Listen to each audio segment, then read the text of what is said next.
Hi, my name is Andrew Son, and today I will be talking about the homeostatic regulatory system, blood sugar, and I will also be explaining why it is very important in our human bodies.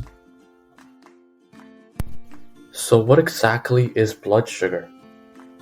Well, blood sugar happens to be the main sugar that is found within our bloodstream, and it also comes from the meals that we eat each and every day. And so the cells in our body also use this glucose for energy when our blood transports this sugar to the cells.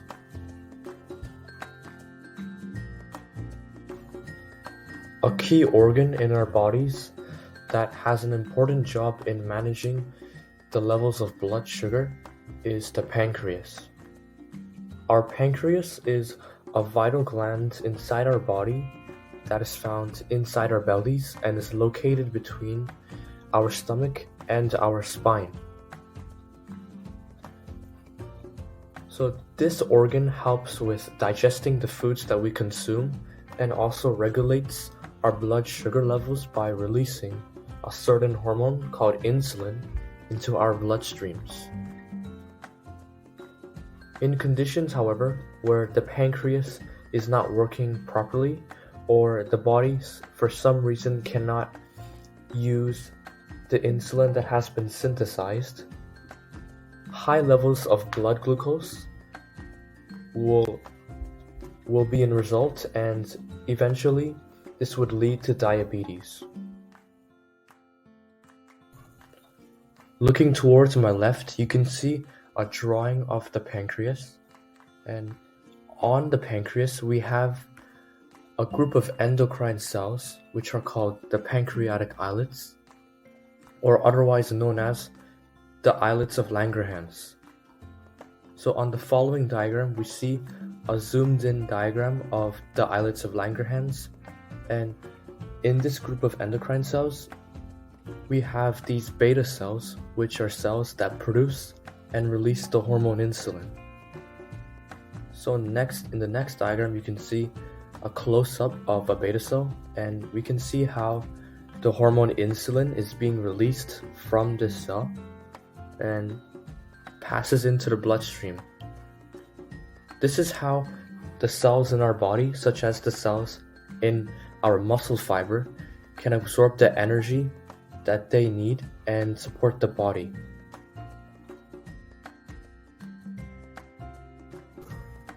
We will now be taking a closer look at the hormone insulin. So as shown in the diagram at the top, we can see that the hormone insulin needs to bind to a specific insulin receptor that is present at the surface of the cell.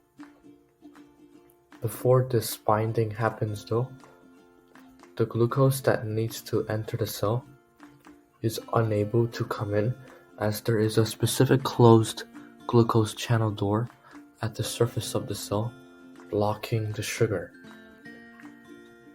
However, as this insulin hormone binds to that receptor, we can see that this glucose channel door opens up and allows entry for the glucose to come into the cell. So as this sugar enters the cell, the body cell uses this absorbed glucose as energy. In result, the levels of blood sugar would also decrease as glucose is leaving the bloodstream and is entering the cells of the body. From the picture at the bottom, we can see that the hormone insulin and its role in providing glucose to cells can apply to fat and muscle cells. So the flow diagram shown here represents the overall feedback loop for blood sugar and also represents the importance of the two main hormones, insulin and glucagon. So first, the pancreas releases its second main hormone, glucagon, and this causes glycogen to break down within the liver. So as the glycogen in the liver breaks down, it becomes glucose, and this glucose is transferred into the bloodstream, which causes blood sugar levels to rise. So in response to this high blood sugar, we see that insulin is released by the pancreas, and so as this hormone is released, it causes glucose to become transferred away from the bloodstream. So as this happens, the liver absorbs this glucose, and after it receives this glucose, it stores that glucose as glycogen inside the liver. So after this happens, the insulin hormone binds to the insulin receptors that are present on the surface of the cells in the body, such as tissue cells. So as the liver absorbs the glucose and the cells absorb the glucose and use it for energy, we see that the blood sugar levels are now lowered after insulin has done its job. So in response to this low blood sugar, we see that the pancreas once again releases glucagon to try to increase this blood sugar level. So as you can see, glucagon and insulin take turns within this overall feedback loop as they work in a cycle. So as these two hormones work together, they maintain a state that is called homeostasis, and this means that conditions within the human body remain stable and steady. So there are many disorders that are related with blood sugar, and type 1 diabetes happens to be one of them. In type 1 diabetes, our own immune system actually accidentally destroys the beta cells within our pancreas, causing our pancreas to not being able to produce any insulin. So this type of diabetes happens to be first found when individuals are only children or teenagers. In addition, this disorder is not common, as most diabetes cases are actually type 2. So there are a couple of symptoms for type 1 diabetes, and these signs of type 1 diabetes include excessively urinating, as well as having excessive thirst, having unclear, vague, or blurry vision, becoming extremely and very easily fatigued, having a sudden increase in hunger, as well as feeling sharp pins and needles within the feet. Lastly, a sign of type 1 diabetes can be experiencing a sudden weight loss for no actual reason.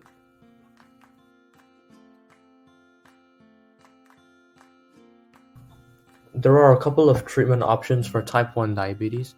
So one of these options include taking injections of insulin into the body.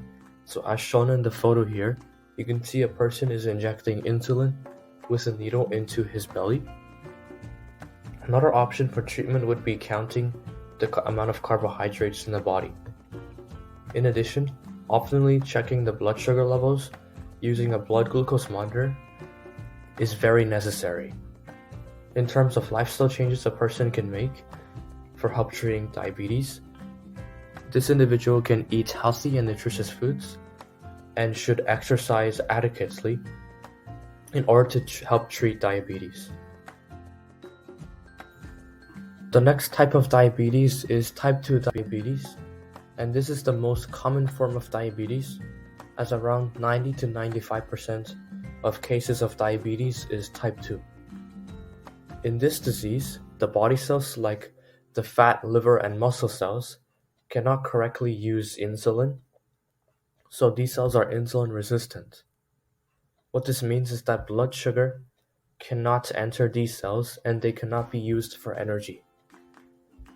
So most people suffering from type 2 diabetes are overweight or obese, and some of the main causes of this disease is genes, so this disease can be inherited, as well as low exercising and having a poor unhealthy diet.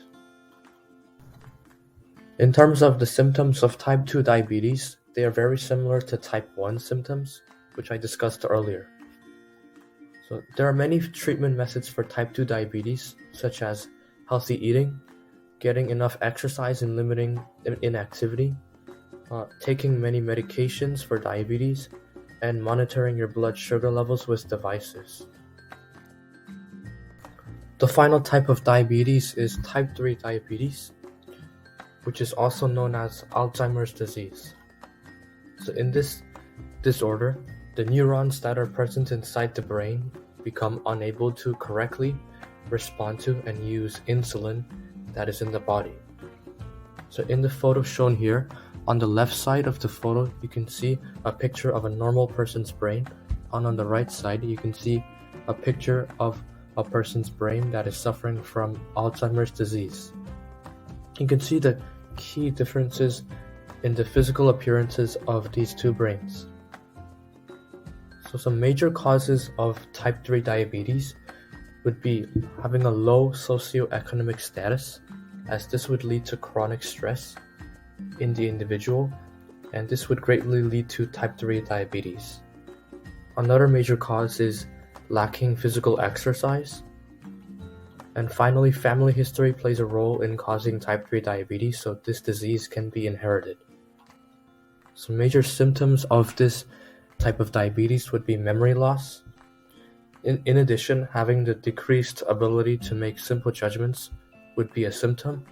And finally, having sudden and impulsive changes in the personality would be a major sign of type 3 diabetes. Lastly, there are some treatment options for this disease, such as getting enough physical exercise, following a strict, nutritious and healthy diet, and maintaining at a healthy body weight.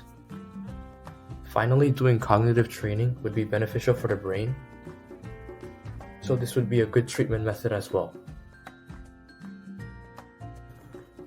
The graph shown here represents the percentage of young adults that have either type 1 or type 2 diabetes for developing different kinds of complications from this disease.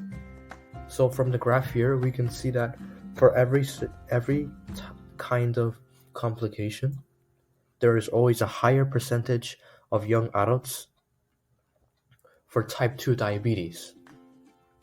So especially for arterial stiffness, we can see that for type 2 diabetes, it is nearly 50%, as it is 47.4%, which is much higher than 11.6% for type 1 diabetes. So from these results, we can tell that people with type 2 diabetes are more likely to develop complications from the disease than type 1 diabetes. The bar graph shown here represents the percentage of people that have been diagnosed with diabetes, and it has been separated between age groups and between sexes, so between males and females, and it is based on a population of people aged 12 and older. So looking at the results here, we can tell that as the age group gets older, the percentage of people with diabetes increases. So more older people tend to have diabetes.